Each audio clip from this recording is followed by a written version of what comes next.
সকলোকে লক্ষীমণি ব্লগ চেনেলত অন্য এটা ভিডিঅ'লৈ স্বাগতম জনাইছোঁ। আজি যিহেতু বিশ্বকৰ্মা পূজা, সেইবাবেই আজিৰ দিনটো কেনেকৈনো পাৰ হ'ল অকণমান ভিডিঅ' আকাৰত আপোনালোকৰ আগত দেখাই দিছোঁ। এয়া দেখিছেনে, মাইনাজনীয়ে নিজৰ গাড়ীখনহে ধুই আছে। সোনকালে উঠিছোঁ আজি, উঠি পেলাই ঘৰত বাহি কাম কৰি প্ৰসাদকেইটা তিয়াই থলোঁ, তাৰপিছত গাড়ীকেইখন ধুবলৈ আহিলোঁ। এয়া ফলৰ কাৰণে কুঁহিয়াৰডাল ঘৰৰে কাটিলোঁ, তাৰপিছত বাকী ফলখিনিও এনেদৰে কাটিছোঁ, কিয়নো আমাৰ ঘৰত যিজন ভকতক নিমন্ত্ৰণ কৰিছোঁ তেওঁ আমাৰ ঘৰৰ পৰা বাহিৰে বাহিৰে নামঘৰত যাব, আৰু আজিৰ দিনটোত ভকতক পাবলৈ নাই। তেওঁলোক প্ৰত্যেকখন ঘৰতে যিহেতু পূজা পাতে তাত যায়, আৰু তাতে ভাদ মাহৰ সংক্ৰান্তিৰ কাৰণে নামঘৰত যাব লগা কাম থাকে।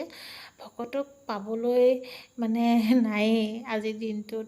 সেইবাবে আজি 8:15 আহিছে আমাৰ ঘৰত। তাৰ আগতে মই সকলো কাম কৰি একদম ৰেডি কৰি থৈ দিছোঁ, তেওঁ যাতে একো কৰিব নালাগে, জল্দি আহি আমাৰ ঘৰত নিয়মখিনি কৰি যাতে নামঘৰত ধুনীয়াকৈ সময়মতে যাব পাৰে। ধুনীয়াকৈ তেওঁ যেনেকৈ কৈছে তেনেকৈ মই কৰি গৈছোঁ। মোক ক্ষমা কৰিব ক'লে ক্ষমা কৰিলোঁ। সকলোখিনি তেওঁৱে কৰিছে, মই খালি লগতহে আছোঁ।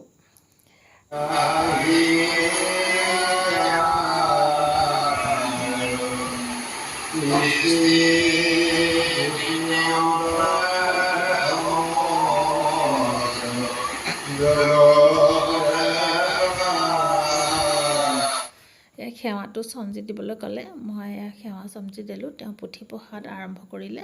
তাৰপিছত যিখিনি মালা তেওঁ লগাব ক'লে গাড়ীত, আমি লগাই দিলোঁ, ফুল দিলোঁ।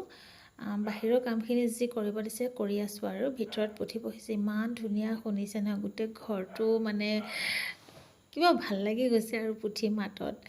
আৰু তেওঁ মাতটো বৰ ধুনীয়া, সেইকাৰণে পুথিখন পঢ়োঁতে খুব ভাল লাগিছে। আৰু তেওঁ যেনেকৈ কৈছে তেনেকৈ আমি ইয়াৰ নিয়মখিনি কৰি গৈ আছোঁ। আপোনালোকেও এনেদৰে কৰেনে জনাবচোন। মই নাজানো, অকলশৰে যিমানখিনি কৰিব লাগে সিমানখিনি কৰিছোঁ। মানুহজন থকা হয় চাগে আৰু অলপমান ডাঙৰকৈ কৰিলে হয়। খোৱাৰ পাছতে প্ৰসাদ দিলোঁ মাইনাহঁতক। প্ৰসাদ খোৱাৰ পাছত মই ভকতক ৰুটি আৰু চাহ বনাই দিলোঁ, কিয়নো তেওঁ বাহিৰে বাহিৰে নামঘৰত যাব আমাৰ ঘৰৰ পৰা। তাৰপিছত ভকতক বিদায় দি 2খনমান ফটো উঠি ল'লোঁ। তাৰপিছত কামত আকৌ লাগিবই লাগিব দিয়কচোন। আজিলৈ ইমানে। ভিডিঅ'টো ভাল লাগিলে ছাবস্ক্ৰাইব কৰি দিব।